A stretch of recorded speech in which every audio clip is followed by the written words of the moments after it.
Naam, assalamu alaikum wa rahmatullahi wa barakatuh. Ndugu zangu Waislamu, nimekuja tena kwa siku za leo kwenye kipindi chetu, kwenye darasa yetu ya siku za leo ama ya saizi. Tumetaka kuzungumzia utaratibu wa maombi. Namna gani ndio mtu anaweza kumuomba Mwenyezi Mungu? Kuna watu wengine wanafikiria wanaomba, kumbi wiko nyona jiangamizi, hawaombi. Mnisikilize kwa masikio ya kushika, ila msinisikilize kwa masikio ya kusikia na inatoka kusikio ingine. Kuna watu wanafikiria wanaomba, kumbi hawaombe, wiko nyona jiangamiza. Nini utaratibu wa maombi? Sikia nikwambie utaratibu wa maombi. Utaratibu wa maombi ni watu wanaomba makanisani, watu wanaomba misikitini, lakini kujibia hawajibii. Unasikia wengine anakuambia ni wakati itafika. Basi wakati yako tu ndio ifikake basi. Mbona wakati ya bangine iko nafika? Mungu hayapendi. Kwako tu ndio Mungu hayapendi. Mbona kwa watu wengine Mungu iko napenda? Utajua ndio kuomba. Hauyajua ndio kufanya ibada. Ibada ina vipengele vyake ambaye nakubaliwa. Mfungue masikio. Nini ambaye mnasema tumeomba mpaka tumechoka? Na utaomba na utachoka na utakufa na hautapataka na hauta rizika na maombi yako. Kwa sababu gani? Huombe maombi kuhusu vipengele vya maombi. Kila mtu anajua namna yeye anaomba.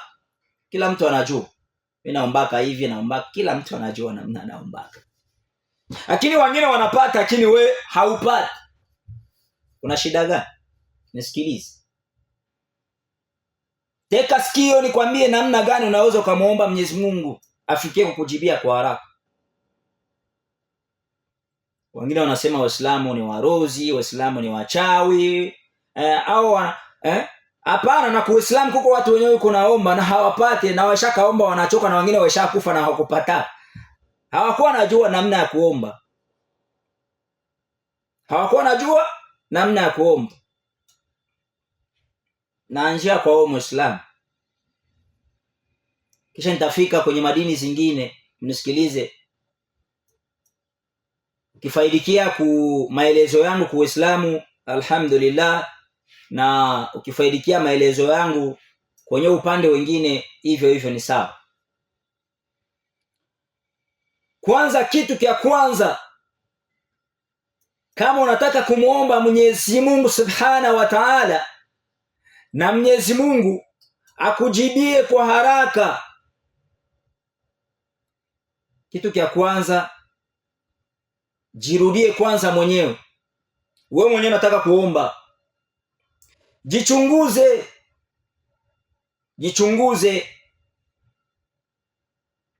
Kwa sababu Mungu hajibie mchafu. Mwenyezi Mungu hajibie mpumbafu. Mwenyezi Mungu hajibie mjinga. Mwenyezi Mungu anajibia mtu mwenyewe ana akili zake timamu na anajua kitu kenye anaomba. Na anajua kitu kenyewe anaomba, yeye anakijua. Mwenyezi Mungu atakujibu maombi yako. Je, na wewe kwanza mwenyewe bado haujajichunguza? Nikuulize, unaenda kumuomba Mwenyezi Mungu, uko na madeni ya watu wangapi? Na wakati wanakuana kudai zile madeni zao, unawajibia hata vizuri kwanza? Na mwingine wa deni akikuita saa moja hata kumuitika hautamuitika. Na sasa unamblokia mtelefoni. Kisha unaenda kuomba Mungu akupe. Mungu atakupa vipi? Na uko na kuwaza manafsi za watu. Mungu akupe vipi? Manafsi za watu unazikwaza. Kisha unapenda Mungu akupe. Mungu atakupatia vipi? Suko na madeni za watu, sio anze kwa kulipa. Ama uanze kwa kuwaomba hata msamaha wale wenye na madeni zao. Kuambia Bwana Mungu ayanisaidia. Wakati Mungu atanibariki nitakupa. Maroho zako kwa siriziki.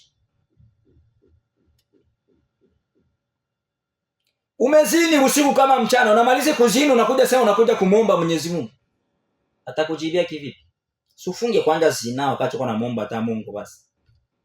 Uko na zini na uko namuomba Mungu, atakujibia kivipi?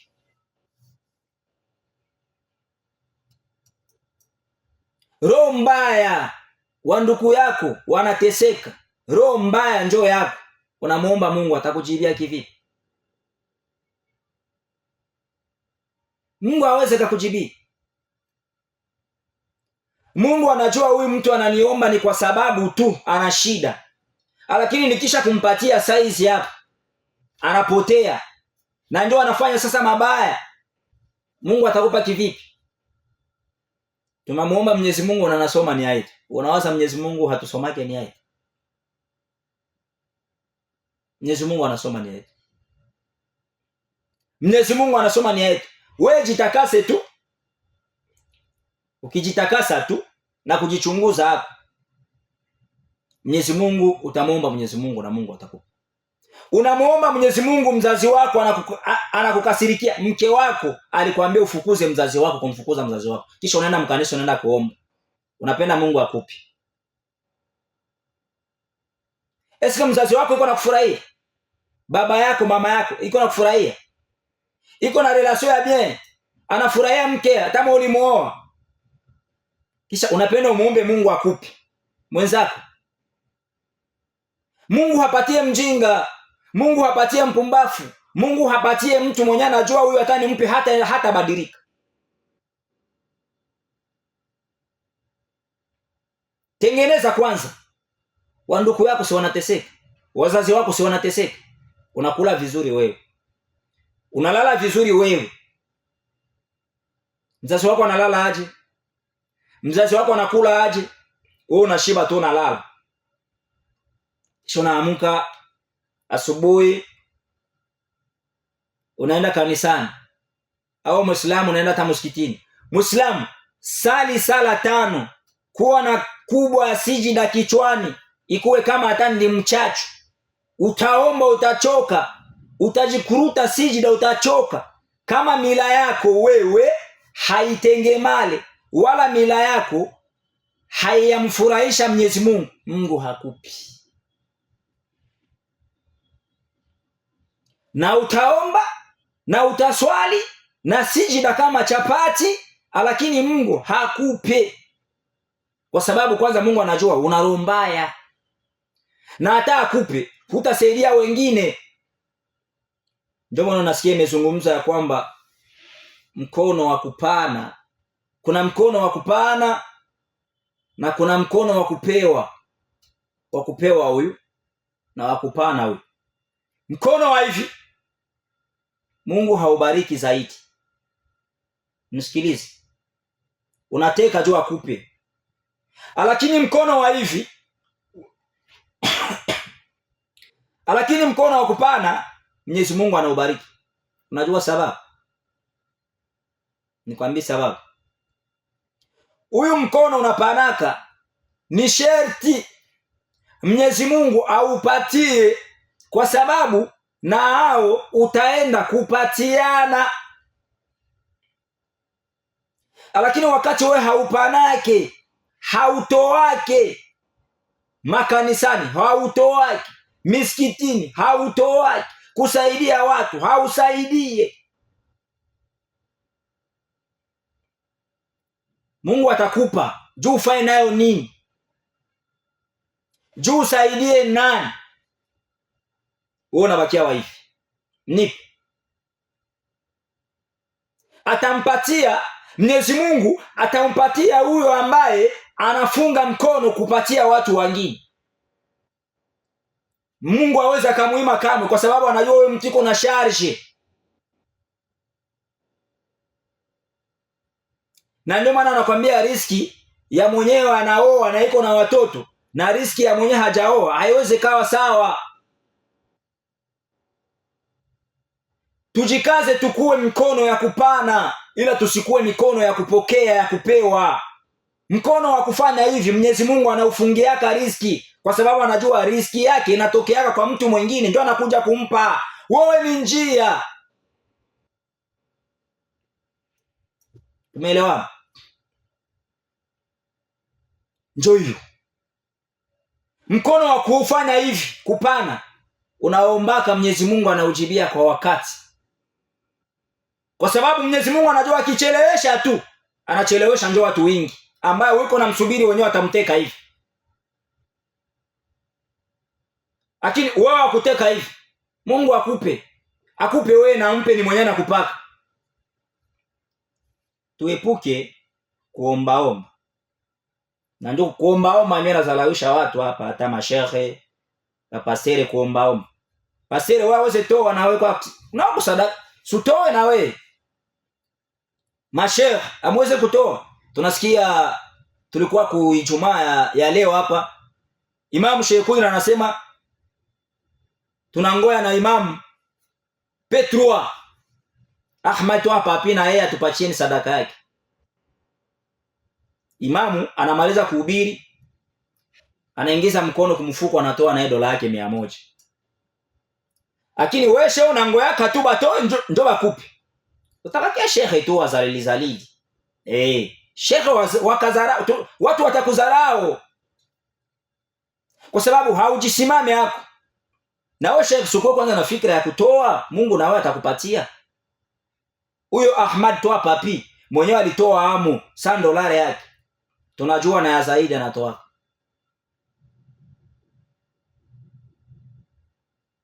Mungu anapatia, anajibia dua ya mtu mwenyewe, anafunga mkono anapatia mtu mwingine. Lakini dua ya mtu wa kuombaomba Mungu hawezi akakupa kwa sababu anajua mwenyewe anampatia, akajua kuja kupatie wewe.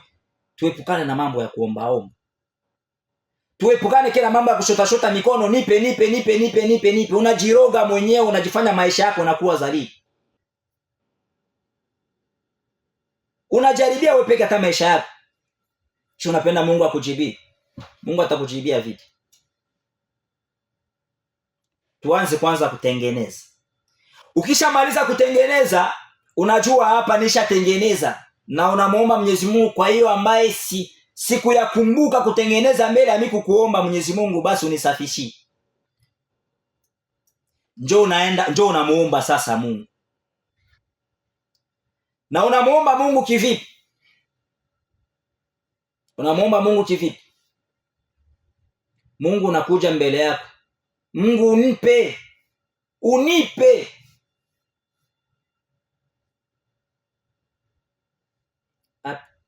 Mungu ikiwezekana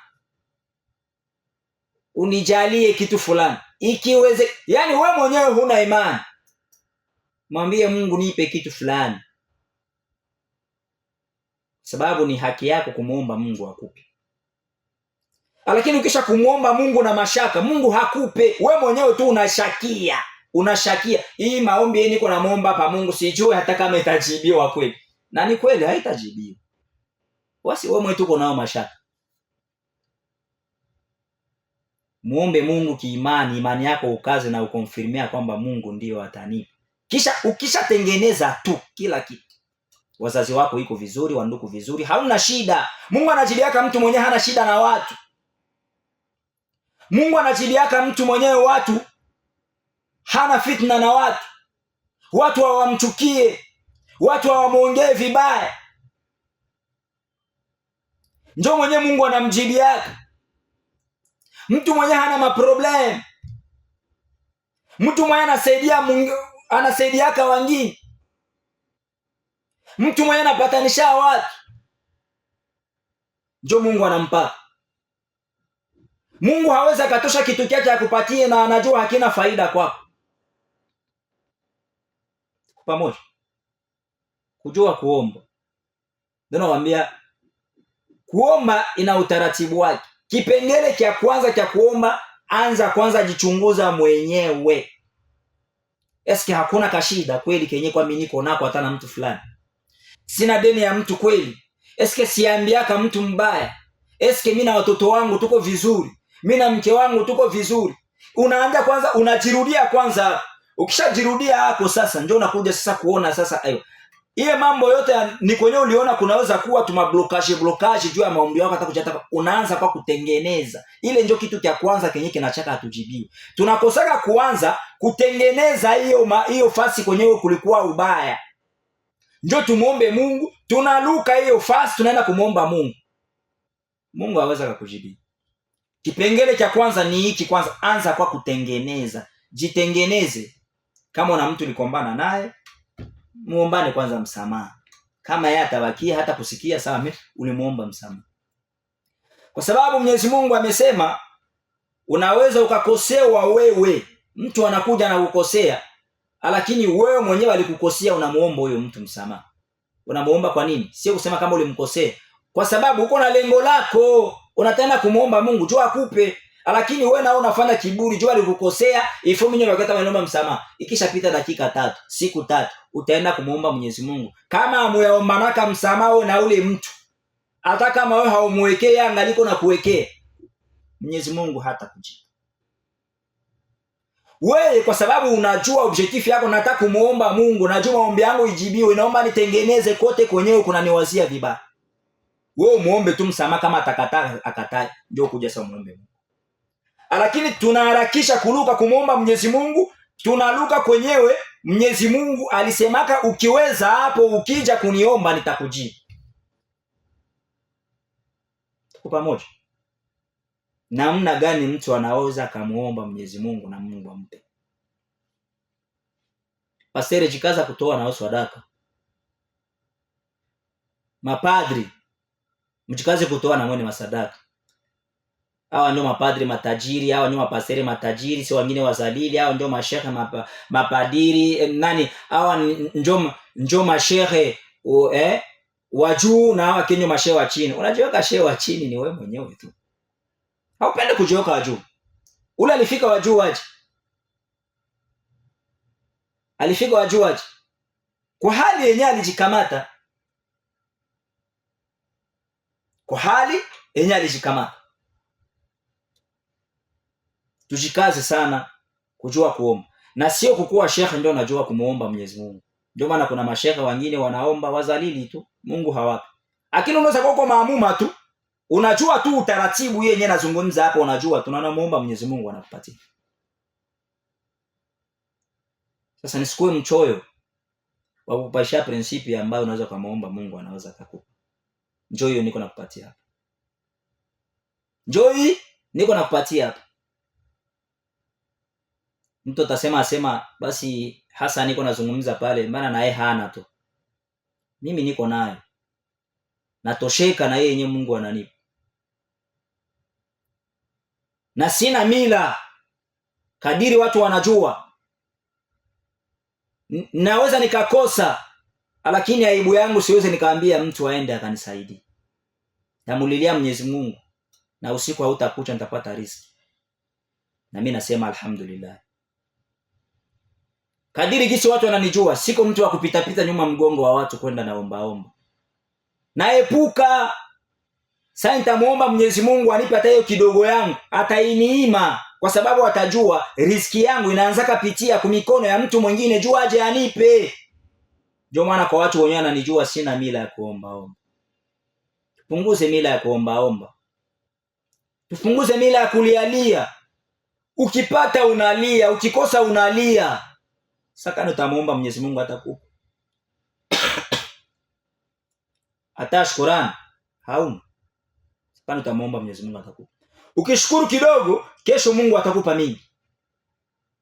Na wale watu ambaye wanapata lakini hawafanani hata kama wanapata, wale watu wanamuomba Mwenyezi Mungu anakuwa anawapatiaka sana. Kwa sababu mali zao, kupata kwao hakuna sifa ndani. Hawaweki masifa. Haiwafai na kibri. Umeona? Haiwafai na kibri. Tuone matajiri leo. Usona matajiri wale wa juu juu, sisi tunawajua kwa hapa ni mgomo. Wengine wanausaka na mapantalo ya 2000 francs wanavaa. Sitawataja. Pantalo ya 2000 francs. Yaani amejishusha. Hiyo kujishusha yake Mungu yuko anamuongezea tu mwili iko nayo. Lakini wewe wa masifu ukibahatika tu dola 100 njoo nenda kutafuta sasa, maana yake vile vitu vya maajabu ajabu, manguo ya mabei kali kali, unajifanya wa masifu, unajipandisha. Mwenyezi Mungu amekuona, amekucheka. Kisha kesho Mungu hakupi. Allahu Akbar. Kesho Mungu hakupi. Anakupima uba dola 100, dola 100 unadharau wengine. Mwingine unabeba ile dola 100 unaenda nje kunywa pombe, umeelewesha wengine. Wengine wanavuta bangi, wengine wanaenda nje kuingia sasa wanakamata vyumba, wanakamata wa malaya. Mungu anakupima tu na dola 100, unarufaika akili kweli. Kisha kesho unaweza tamuomba atakupa, hakupi. Hakupi. Hawezi akakupatia. Niko naonyesha vipengele vya kumuomba Mwenyezi Mungu. Na ukimuomba Mungu usimwambie Mungu ikiwezekana, mwambie tu Mungu unipe. Ikiwezekana maana yake hana. Maana hana. Hakuna kenye Mungu hana. Mungu yuko na kila kitu. Hao Mungu kama ukunijibu leo nijibu hata kesho. Wewe ndio unataka kumfundisha sikujibu leo akujibu kesho. Wewe muombe tu, yeye ndio anajua kama atakujibu siku gani, kama atakujibu ile saa, kama atakujibu baadaye. Mimi usimwambie Mungu kama haikuwezekana unijibu leo utanijibia hata kesho. Utanijibia hata kisha ni mwezi mmoja, lakini maombi yangu mimi nategemea tumbe. Uko naomba na haujiamini. Wewe mwambie tu Mungu nimekuomba unipe. Usimfundishe kumwambia kama Mungu hata baadaye ya hapa nasubiri tu majibu kutoka kwako. Mungu nimekuomba unipe. Mungu ndiye anajua atakupa siku gani. Mungu ndiye anajua, yeye peke ndiye anajua atakujibu amu ni siku gani. Wewe usimkumbushe, usimkumbushe. Mchunguze maombi yenu. Mchunguze maombi yenu. Hasa kwa kutengeneza tabia. Kuishi na watu vizuri. Kusaidia watu. Hapana wewe njoo kusaidia yake kila siku. Kusaidia watu na wewe. Ile kidogo uko nayo. Usisahau kumpa mtu hata 500 francs hata 1000 francs. Ndugu yako, jirani yako. Jirani yako analala njala, wewe unakula. Kisha kesho unapenda Mungu akupatie. Watoto wa jirani yako walikosa hata chakula. Umeona kula chakula ingine unalala na unalalisha nyingine kipolo. Haukuuliza hata jirani yako. Ese mlipata riziki kule. Haukuangalia hata kama jirani yako aliwasha moto. Kisha unapenda muombe Mungu akupe na hauna roho ya huruma na hauna roho ya kusamehe. Kisha utamwomba Mungu atakupa kivipi?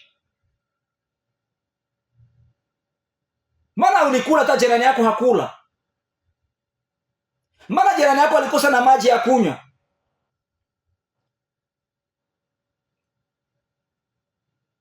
Ulifanya nini? Ulimuuliza? Ulifuatilia watoto wa jirani walikula? Lakini ishakuwa leo ni kuchekana tu. Siviko na njala kule. Na kusemana. Kisha unawaza kesho tena mkanisa muombe Mungu na umuombe akupe. Hiyo ndio kunafikia watu yuko nachelewa. Paka utazeeka na utakufa utamuomba Mungu na hatakupa. Wakati mimi nalikamataka hii prinsipe na ukamata hii ideolojia kusema aibu yangu ni yangu mwenyewe, nikikoa kumjulisha ni Mungu tu. Wallahi wa billahi wa talai, Mwenyezi Mungu hanipe riziki ya maajabu wala hanipe maisha ya maajabu, na nimeshukuru kwa hiyo kidogo ambaye Mungu alinipa na nimetosheka nayo na nakuwa na hiyo utajiri wa moyo. Namshukuru Mwenyezi Mungu kunipa utajiri wa moyo, kwa sababu mtu ambaye iko na utajiri wa moyo anatosheka na kiasi ambacho anapata ambaye Mwenyezi Mungu Subhanahu wa Ta'ala anampatia. Lakini wewe mwenyewe hauna utajiri wa moyo, moyo unaishi wa kuhangaika, wa kupupa kama moto. Nisileta na 1000 francs transport. Bwana sina vya kukula nyumbani. Sumpe Mungu na wewe habari yako. Kwa nini kila siku utakuwa unaomba? Ule anapata wapi? Na usitafute hiyo prinsipe yenyewe anapata, na prinsipe si njoo ili Bwana kupatia. Tujisimame. Ndiyo namna ambaye mtu anaweza akaomba na apate. Nishagusia ngambo yote mbili. Yaani watu wote wenyewe uko unanisikiliza en general. Mawazo kwanza iko fasi. Uko naenda kumuomba Mungu, mawazo iko inji. Kisha hauko atako concentre kumaomba. Unaluka tu nalamka busubuhi naenda kumuomba Mungu. Kuko kitu kenye kiko mbele, kenye kiko pale mbele yako, kenye ushakiluka, kenye kitabloke ile maombi unaenda kumuomba Mwenyezi Mungu. Kile kitu kiko pa.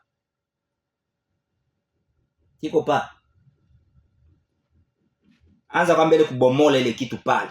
Tengeneza haki. Wallahi ukitengeneza hiyo kitu kiko pale, ukifika hapa kumuomba Mungu atakupatia.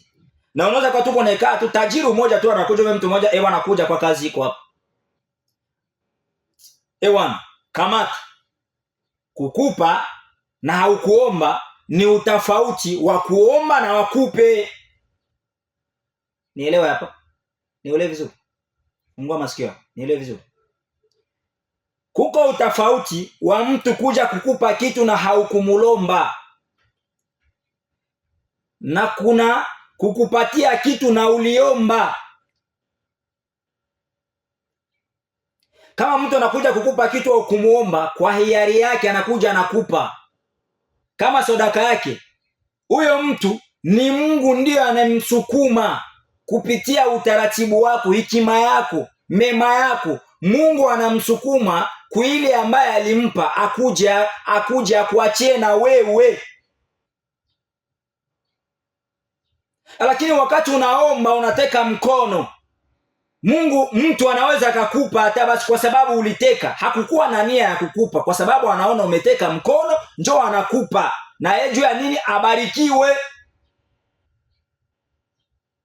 Tuko pamoja. Uliteka mkono, Haji nisaidie na kitu fulani. Niko njala leo, sina taka kukula nyumbani. Kosa. Na wewe wakati una kiwango cha pesa, usikuwe na ngoja mtu akupe. Nakumbuka mzee wangu simtae marehemu, Mwenyezi Mungu amrehemu, mzee wangu Alhaji Toa Rumende. Kuna siku nilikuwa nakaa naye mkabanka yake hapo ngambo ya pili ya msikiti. Siseme kwa kumtapa,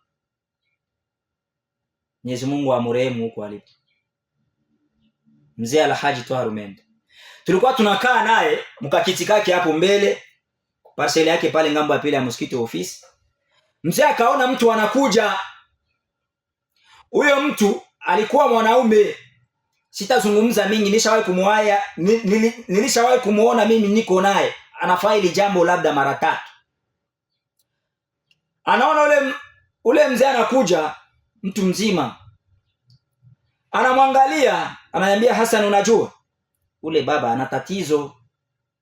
Mzee, kivipi ana tatizo? Ule baba yuko na shida. Hivi kuna muona pale kuna shida. Unaona mtu tu anatembea mnjia, unaona mtu yuko na shida. Anapita, kisha kupita akatuangalia, hakutusalimia hata. Mzee akamwita. Mzee kwa ya kwanza. Akakuja, wakati alifika akamwambia, nimekuona kwa sababu vile uko na tatizo fulani. Sijui una shida gani. Ule baba akamwambia, mzee, gisi niko natembea hapa, sijue niende wapi, sijue nielekee wapi, na sijue nifanye nini juu nipate hata riziki ya watoto kukula nyumbani. Njoo nimeenda niteremke kwa huku chini Birere, nione kama nitabahatika hata mtu mwenyewe atanipa riziki nibebe watoto. Nisikilize. matajiri. Ndiyo, kuna matajiri wingi wetu wa Goma, siwezi nikawataja wote. Ule mzee akaingiza mkono kumfuko, siwezi nikasema kama alitoa nini. Haikuwa ya maajabu yenyewe alitoa, lakini alitoa yenyewe Mwenyezi Mungu alimwezesha. Akamwambia chugua basi kwanza hizi. Ule baba akamwangalia, hakusema kitu. Akamwambia asante. Mzee akamwambia sawa, ina shida. Mzee akaenda, hakuongeza tena kwenda kwenye alikuwa anaenda. Mara moja kwa moja akafanya nini? Akarudia, akapanda, alikuwa anatoka mangambo ya Virungu. Akarudia akasema mara moja naenda kuingia sokoni niuzie watoto riziki, niwabebe nyumbani. Tuone hii kiasi. Matajiri wetu wa leo kama hatujawaomba kweli kabisa, mko na pana. Hata kama Mungu aishawapa, mnasahau kama Mungu ana uwezo wa kuwanyang'anya. Na kama Mungu hakuwanyang'anya ile ambaye ishakawapatia, mnasahau kama mnaweza mkafa, mnawacha hiyo mali imechezewa kwa hali mbaya, yenyewe itakosa kukufuata hata sawabu ya mali zako ambayo wewe peke ulitafuta kwa shida na raha, itakosa kukufuata hata kaburini. Mali yako ambayo wewe peke utaacha itakuja kukuangamiza. Ni heri mtu kufa asiache kitu kuliko mtu kufa kuacha kitu ambaye hicho kitu kitakuja kumwangamiza kaburini. Tuko pamoja? Tuko pamoja? Matajiri wa leo wengine wanatupa na chakula. Eske mnahangaika kuona wale wenyewe wanakosa kwa kujua kama Mungu ndio anawapa hiyo pesa? Na mkifa hiyo pesa mtaiacha, mnajua mnaiacha kwa hali gani nyuma? Wale watoto mnajua watawabeba aje? Saa moja wengine watakuwa Wakristo, watabeba mali yako, wanaikunyia pombe, wanafanya makosa nayo, wanaenda kuzini nayo. Wewe unapata adhabu kaburini ya mali yenyewe uliteseka nayo wewe peke, baba yangu na mama yangu. Mali yako mwenyewe uliteseka nayo, lakini inakuingiza ndani ya moto wa jahannam. Mwenyezi Mungu atuepushe nayo. Sasa tunamuomba Mwenyezi Mungu, anatupatia. Tukifanya kibri, Mungu anaweza hata akiacha hiyo mali. Maana huyu mtu aisha kuwa na mpagani, maana huyu mtu anafanya mabaya lakini anapata pesa. Unajua ule mtu anafanya mabaya na iko anafanya pesa, unajua lengo ya Mungu? Mungu ana lengo lake. Ni tajiri anapata pesa, aje afe mali yake imudidimize motoni. Aje afe mali yake imushindilie motoni. Tusitafute paka kujua elimu ya lengo ya Mwenyezi Mungu Subhanahu wa Ta'ala. Unaona hapa? Tujue haki ya jirani, tujue haki ya wazazi. Unakula mzazi, unakula vizuri, mzazi anakula mbaya. Si ndio alikuzaa? Yeye kama hangikuzaa ungipata hiyo maisha? Na ungifikia pale kwenye huko unalala vizuri, mzazi analala vibaya. Kweli kabisa. Ingelikuwa ule mzazi na yeye alikulea vibaya, kama ungifikia hapo kwenye huko, haungifika. Haungifika hapa.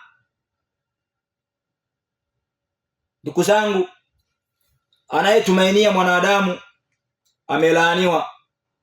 Maisha ya mwanadamu anayepana ni Allah Subhanahu wa Ta'ala, ndiye anapana maisha ya mwanadamu, ila sio mwanadamu mwingine. Mtu akaja anakupa, mtu anakuja anakupa, ni Mungu ndiye kampa imani ya kukupa. Kama haukumuomba, ni cha Mungu kenye iko nacho, na Mungu anamujaza imani kwa sababu yeye iko na imani. Anakuja anakupa, na wakati anakupa, kesho Mungu anampa ingine. Kuna mtu mwingine anaweza kuja akakapa, ni Mungu ndiye kampitia, kwa sababu Mungu aweze kuja na mkono na muona anakuja nakupa. Ndio maana nasikia nakwambia Mwenyezi Mungu ananeemesha wengine na anajibia wengine kupitia njia ya watu wengine. Lakini usiombe. Usikuwe mtu wa kuombaomba. Faites attention na kuombaomba. Mtu mwenye anaombaka sana, Mungu amjibia yake maombi yake. Na anabakiaka tu maisha ya kuombaomba mpaka vile atakufa maisha ya maisha yala.